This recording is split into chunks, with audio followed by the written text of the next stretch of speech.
नमस्कार, स्वागत है आपका राज्यसभा टीवी के इस डिजिटल प्लेटफॉर्म में। मैं हूं आपके साथ राहुल पांडे और इस वक्त हमारे साथ बातचीत के लिए मौजूद हैं उत्तर प्रदेश में देवरिया जिले के जिलाधिकारी अमित किशोर साहब। सर, बहुत बहुत स्वागत है आपका। बहुत बहुत धन्यवाद।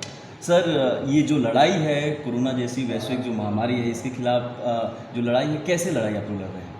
जो भी शासन के निर्देश हैं, माननीय मुख्यमंत्री जी के, माननीय प्रधानमंत्री जी के निर्देश हैं, उसका अक्षर अनुपालन सुनिश्चित कर रहे हैं। चाहे वो लॉकडाउन की व्यवस्था हो, सप्लाई चेन को सुदृढ़ करने की व्यवस्था हो, जो हमारे गांव-गांव में राशन की दुकानें, वहाँ सप्लाई जो NFSA के अंतर्गत सप्लाई होता है, अंत्योदय पात्र गृहस्थी कार्ड, उसको सुनिश्चित करना हो, और जो हमारे बॉर्डर्स हैं, इंटर स्टेट बॉर्डर्स हैं, इंटर डिस्ट्रिक्ट बॉर्डर है, उसको सील करना, उसका मैनेजमेंट करना, स्क्रीनिंग कराना, क्वारंटाइन होम्स में लोगों को रखना, शेल्टर होम्स में रखना, कम्युनिटी किचन, ये सब सारी चीज़ें हैं जिसमें निरंतर शासन से निर्देश हमें प्राप्त होते रहते हैं और उसका अक्षर से अनुपालन हम सुनिश्चित करते हैं। 21 दिनों का जो लॉकडाउन था उसको फिर दोबारा 3 मई तक का बढ़ा दिया गया है, 19 दिनों तक।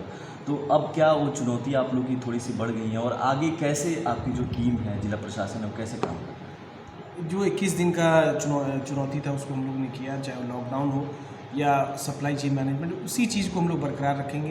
पूरी हमारी जो टीम है, हमारे उच्च स्तरीय CDO हैं, ADM हैं, SP साहब हैं, सारे लोग हम लोग टीम भावना से काम कर रहे हैं। और आज भी माननीय मुख्यमंत्री जी के द्वारा एक वीडियो कॉन्फ्रेंसिंग से निर्देश दिए गए हैं कि कैसे हमें और ऊर्जा के साथ अभी जो ये 3 मई तक लॉकडाउन किया गया उसका अक्षर से अनुपालन सुनिश्चित करेंगे। चीज़ें वही हैं, लेकिन थोड़े चैलेंजेस हैं कि किसी भी तरह जो है कोई किसी को राशन की कमी ना हो। इस पे निरंतर हम लोग काम कर रहे हैं, हमारे SDMs काम कर रहे हैं, तहसीलदार, नायब तहसील सारे लोग काम कर रहे हैं, पुलिस काम कर रही है। तो निरंतर एक कार्य योजना के तहत हम लोग काम कर रहे हैं। देवरिया जिला जो है बॉर्डर का ज़िला है, बगल में सिवान ज़िला है, गोपालगंज है। सिवान में भी देखा हम लोगों की कोरोना का हॉटस्पॉट बना हुआ है। और देवरिया ज़िले में भी अगर प्रवासी मजदूरों की बात करें या खाड़ी देशों में रहने वाले लोगों की बात करें तो यहाँ की भी संख्या काफ़ी है।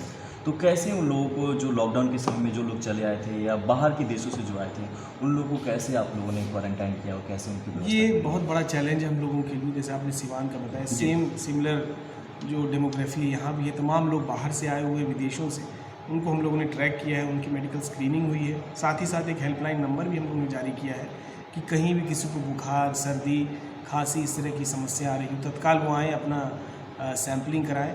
और एक बहुत अच्छी बात है कि RMRC गोरखपुर में माननीय मुख्यमंत्री जी के निर्देश पे वहाँ टेस्टिंग की शुरुआत की गई है और वहाँ तत्काल जो है सैंपल्स हम लोग भेजते हैं, उसकी जांच हो जाती है। एक बहुत बड़ा अचीवमेंट हम लोगों के लिए, क्योंकि पहले हमें बनारस भेजना पड़ता था, उसमें समय लगता था। तो ये और रिपोर्ट्स भी आ जाती हैं, तो हम लोग ये कर रहे हैं। उसके अलावा जो आशाएँ हैं, हम लोग उनको प्रेरित कर रहे हैं कि वो गाँव-गाँव जाएँ और लोगों को की जानकारी लें कि भाई किसी को बुखार तो नहीं है, उसकी जानकारी हमें दें। साथ ही साथ एक रैपिड रिस्पांस टीम भी बनाया गया है। कहीं भी अगर हमें लगता है कि कोई कोरोना पॉजिटिव मरीज़ है तो उसमें हमारे पुलिस अधिकारी, SDM सारे लोग वहाँ मौके पे जाते हैं। उस पूरे एरिया को हम लोग सैनिटाइज़ करते हैं, वहाँ प्रचार प्रसार करते हैं कि बाकी लोग अपने घर में रहें। इस तरह की घटना भी हुई थी, लेकिन वो फाइनली कोरोना नेगेटिव उनका रिज़ल्ट आया। साथ ही साथ एक और जो सोशल सिक्योरिटी फ्रंट पे हमारे CDO साहब, ADM साहब बैठे हुए हैं, जो शहरी क्षेत्र में और ग्रामीण क्षेत्र में जो गरीब हैं लोग, जो किसी भी योजना, चाहे पेंशन हो, मनरेगा हो और अन्य योजना से वो आच्छादित नहीं है, उनके लिए माननीय मुख्यमंत्री जी के द्वारा 1-1 हज़ार रुपये की धनराशि दी जा रही है सीधे DBTL के माध्यम से उनके खाते में।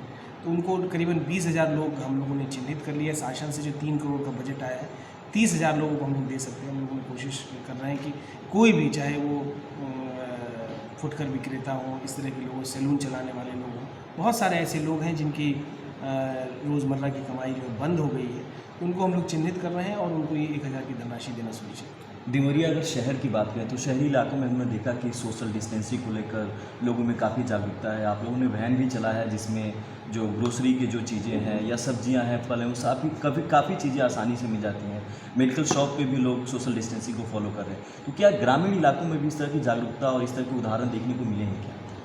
जी बिल्कुल, ये CDO साहब के द्वारा 16 जो है गाड़ियाँ ग्रामीण क्षेत्र में हर ब्लॉक में गाड़ियाँ लगाई गई हैं और जिस पे पब्लिक अनाउंसमेंट सिस्टम है और उस पर प्रचार प्रसार भी किया जा रहा है। साथ ही साथ लोगों को जागरूक किया जा रहा है, जो चाहे वो लॉकडाउन के बारे में हो और उसके अतिरिक्त जो डोर स्टेप डिलीवरी आपने बताया, तो सब्जी, फल, वो हम लोगों ने गांव-गांव तक हम लोगों ने सुनिश्चित किया। करीबन 2000 से ऊपर गाड़ियाँ हैं जो मंडी से सीधे सब्जी फल लेते हैं और घर घर जाके उसको सुनिश्चित कर रहे हैं, उसको सप्लाई उपलब्ध कराएं, जिससे लोग घर से बाहर ना निकलें और आवश्यक चीज़ें जो हैं वो उनको मिलती हैं। राशन के संबंध में भी हम लोगों ने इस तरह की व्यवस्था की है, लेकिन उसमें और अभी हमें सुदृढ़ करने की आवश्यकता है।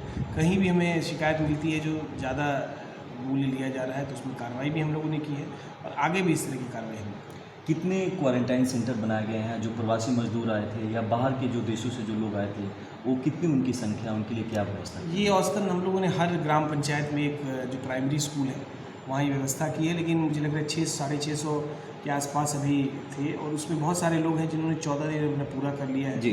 तो अभी पूरे जनपद में सिर्फ 900 लोग हैं और उनको हम लोग वहीं कम्युनिटी किचन बना के उनको खाने की व्यवस्था कर रहे हैं और माननीय मुख्यमंत्री जी के निर्देश में है कि 25 किलो राशन 15 दिन का राशन जो है वो हम लोग उनको दे रहे हैं। वो हमारे पैकेट्स बन गए हैं और कल परसों से हम लोग उसका वितरण भी सुनिश्चित कर रहे हैं। एक सबसे महत्वपूर्ण सवाल है, क्योंकि प्रधानमंत्री ने आज अपने संबोधन में कहा है कि रबी फसल की कटाई का समय है और देवरिया जो ज़िला है वो कृषि मतलब निर्भर ज़िला है।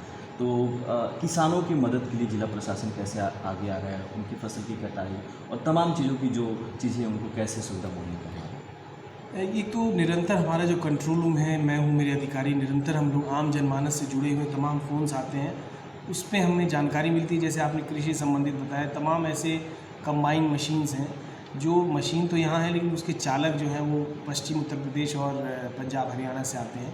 तो जैसे ही ये अभी गेहूं की कटाई शुरू हुई, तमाम इस तरह की शिकायतें हमारे पास आई और मुझे लग रहा है करीबन 250-300 लोगों को हम लोगों ने पासेस जारी किए, वो आए और उनका हम लोगों ने स्वास्थ्य परीक्षण भी कराया, स्क्रीनिंग कराई और वही चला रहे हैं और जगह जगह जो है फसल की कटाई हो रही है, कहीं किसी तरह की कोई समस्या नहीं है। उसके अतिरिक्त जो गेहूं क्रय है वो हम लोग 15 तारीख मतलब कल से हम लोग शुरुआत कर रहे हैं और मैं खुद इसको मॉनिटर करूंगा कि कहीं भी किसी तरह की कोई समस्या नहीं। सर, एक इम्पॉर्टेंट सवाल है और आखिरी सवाल है हमारा, क्योंकि देवरिया जो ज़िला है उत्तर प्रदेश का, इसको चीनी का कटोरा कहा जाता है और यहाँ पे कई सारे कल कारखाने हैं, शुगर मिल है, तो यहाँ पे कई दूसरे राज्यों से लोग यहाँ पे काम करने के लिए आते हैं। तो जो मज़दूर यहाँ पे लॉकडाउन के समय जो फंस गए थे, उनके लिए जिला प्रशासन ने क्या सुविधा मुहैया कराया, उनको कैसे, उनकी सिक्योरिटी है कैसे सुनिश्चित की गई? चीनी मिल तो अभी हमारे जनपद में एक ही कार्यरत है, बाकी कुशीनगर में है प्रतापपुर चीनी मिल। वहाँ भी जो मजदूर थे, एक्चुअली शासन की, उत्तर प्रदेश सरकार के निर्देश हैं कि जो भी कंपनियाँ हैं, फैक्ट्रीज़ हैं, वो जो मज़दूर हैं उनको रहने, खाने और उनके वेतन की व्यवस्था करेंगे। तो ये हम लोग ने किया है। बड़े बड़े हमारे हाईवे के प्रोजेक्ट्स हैं और हमारा मेडिकल कॉलेज यहाँ बन रहा है, तो उसमें भी जो बाहर से आए हुए मजदूर, उनके खाने पीने और रहने की व्यवस्था है। ये खुद मैं और जो हमारे अधिकारी हैं उसको मॉनिटर कर रहे हैं। तो इसमें कहीं भी जो है कोई शिकायत हमें मिलती है तत्काल हम लोग कार्रवाई करते हैं। मैं आपके माध्यम से अपील भी करना चाहूँगा तमाम ऐसे फैक्ट्री के लोग होंगे देवरिया के, वो ये सुनिश्चित करें कि उनके जो मजदूर जो उनके यहाँ काम करते हैं, बाकी जो कर्मचारी हैं, उनको पूरे समय का वेतन दें और किसी भी तरह की उनकी दिक्कत हो उसका निराकरण करें। अगर वो नहीं करते हैं तो ये कानून अपराध भी होगा और उनके खिलाफ दंडात्मक कार्रवाई सुनिश्चित होगी। मज़दूरों की बात हुई तो मतलब आप खुद बिहार से आते हैं, तो मैं मतलब एक प्रशासक के तौर पे नहीं, एक व्यक्तिगत आपकी राय जानना चाहूँगा। एक अमित किशोर की राय क्या है, उनकी संवेदना क्या है मज़दूरों के प्रति? संवेदना, पूरी संवेदना है, न सिर्फ मेरी और पूरी उत्तर प्रदेश सरकार की, भारत सरकार की। और माननीय मुख्यमंत्री जी ने भी ये बताया है कि कोई भी बाहर से हो, उनकी किसी भी तरह की कोई समस्या न हो। आज भी इसकी समीक्षा हुई है, चाहे उनके खाने, लेकिन ये जो कि लॉकडाउन की स्थिति है तो वो यहाँ से मूव नहीं कर सकते हैं, वो यहीं रहेंगे। लेकिन निरंतर हमारे पास अन्य जनपदों से, राज्यों से शिकायतें मिलती हैं कि भाई उनके लोग जो है डिस्ट्रेस में हैं। लेकिन हम लोग जब भी जाते हैं, पता करते हैं, तो पता चलता है खाने पीने की व्यवस्था संपूर्ण है, लेकिन वो अपने घर जाना चाहते हैं। लेकिन हम लोग यही बताते हैं कि लॉकडाउन जब ख़त्म होगा, 3 मई जब आएगा, तो उसके बाद ही आप जा सकते हैं, क्योंकि ये आपके हित में है और भारत के हित में है कि आप यहीं रहें। और अन्य जनपदों में भी जो हमारे अन्य राज्यों में लोग हैं, उनके भी फ़ोन्स हमारे पास आते हैं। मुंबई से आता है फ़ोन्स आते हैं, जो देवरिया के लोग वहाँ रह रहे हैं, दिल्ली से आते हैं। तो वहाँ के अधिकारियों को, और माननीय मुख्यमंत्री जी ने हर राज्य के लिए एक नोडल अधिकारी की नियुक्ति की है, बहुत सीनियर IAS और IPS अधिकारी हैं। उनको हम लोग उनका कॉन्टैक्ट नंबर दे देते हैं लोगों को, बहुत जगह वो उनकी मदद कराते हैं, वहाँ राशन मुहैया सुनिश्चित कराते हैं। और कुछ कठिनाइयाँ तो आ रही हैं, लेकिन मुझे पूरा विश्वास है कि बहुत अच्छे से हम लोग सुनिश्चित कर लेंगे। हम लोगों ने देखा खास करके देवरिया में कि कई ऐसे स्वयंसेवी संस्थाएं हैं, NGOs जो हैं, जो काफ़ी हद तक आके राशन से लेके बाकी चीज़ों की मदद कर रहे हैं। तो जाहिर सी बात है कि इस लड़ाई में कौन कौन से लोग जो हैं जो जिला प्रशासन का सहयोग करें, आप किसी का नाम या उनके साथ जो सहयोग है वो साझा करना चाहेंगे हमारे साथ? बहुत सारे लोग हैं इसमें जो इनमें जुड़े हुए हैं, और इसमें मैं ये भी बताना चाहूँगी ऐसे तमाम ऐसे लोग भी हैं जो इसको एक गलत तरीके से देख रहे हैं, क्योंकि खाने वाने के लिए में खासकर अगर खाना कंटेमिनेटेड होता है लोग बीमार भी हो सकते हैं। तो इसलिए अभी मैंने एक आदेश जारी किया है कि बिना जिला प्रशासन की अनुमति से कोई भी खाना मुहैया नहीं कराएंगे। तमाम ऐसे लोग थे उन्होंने बंद कर दिया है, लेकिन मारवाड़ी सभा के लोग हैं, सिख सभा के लोग हैं, हिंदू सम्राट दल के लोग हैं, और भी अंजुमन इस्लामिया के लोग हैं, और भी इस तरह के लोग हैं जो ये एक अच्छा काम कर रहे हैं। राष्ट्रीय स्वयंसेवक संघ भी जुड़ा हुआ है, और तमाम राजनीतिक दल, चाहे भारतीय जनता पार्टी हो, समाजवादी पार्टी हो, बसपा, वो लोग भी, तमाम लोग आते रहते हैं, उनको भी। लेकिन चूँकि हमें सोशल डिस्टेंसिंग मेंटेन करना है, क्राउडिंग नहीं करना है, तो बहुत पर हम लोग इसको प्रोत्साहित नहीं कर रहे हैं। लेकिन कॉलोनीज़ में ऐसे बहुत सारे लोग हैं जो आप देखेंगे कि निरंतर लोगों को खाना मुहैया करा रहे हैं। उसके अलावा हमारे कम्युनिटी किचन भी सरकार के द्वारा, राजस्व विभाग के द्वारा, जिसमें राजस्व विभाग प्रति व्यक्ति 60 रुपये के हिसाब से पैसा दे रहा है, तो वो भी हमारा संचालित हो रहा है, बहुत अच्छे से संचालित हो रहा है। करीबन मुझे लग रहा है सब मिला के 5,000 से 10,000 के बीच में पैकेट्स हमारे बनते हैं, और उसको हम लोग वितरित भी कराते हैं। और कहीं भी इस तरह की कोई शिकायत नहीं मिल रही है कि वहाँ खाने की कोई समस्या हो। लेकिन हमारी विशेष नज़र है जो हमारे मुसहर जाति के लोग हैं, गांव हैं, वहाँ मैं खुद भी गया हूँ, सीडी साहब गए हैं, हमारे एडीएम साहब हैं, हम लोग जाते रहते हैं, जानकारी भी लेते हैं जो भाई उनको किसी तरह की कोई समस्या ना हो। मोस्टली उसमें अंत्योदय कार्ड धारक हैं, उनको हम लोगों ने समय से राशन मुहैया करा दिया। अभी 16 तारीख से जो 5 किलो NFSA के अंतर्गत अंत्योदय कार्ड और पात्र गृहस्थी कार्ड को राशन चावल दिया जाएगा, वो भी हम लोग सुनिश्चित कराएंगे। जब दाल आएगा 1 मई से मुझे बताया गया, वो भी हम लोग वितरण सुनिश्चित कराएंगे। और इसकी बहुत कड़ी हम लोग मॉनिटरिंग करते रहते हैं, और कहीं भी कोई समस्या जो है हम लोग नहीं कर रहे। एक आखिरी प्रश्न है, इसके बाद से मैं अपनी बातचीत खत्म करूँगा। क्या देवरिया ज़िले के रहने वाले लोग जो उत्तर प्रदेश में दूसरे राज्यों में रहते हैं, क्या वहाँ पे कुछ कोरोना के पॉजिटिव केसेस पाए गए हैं क्या?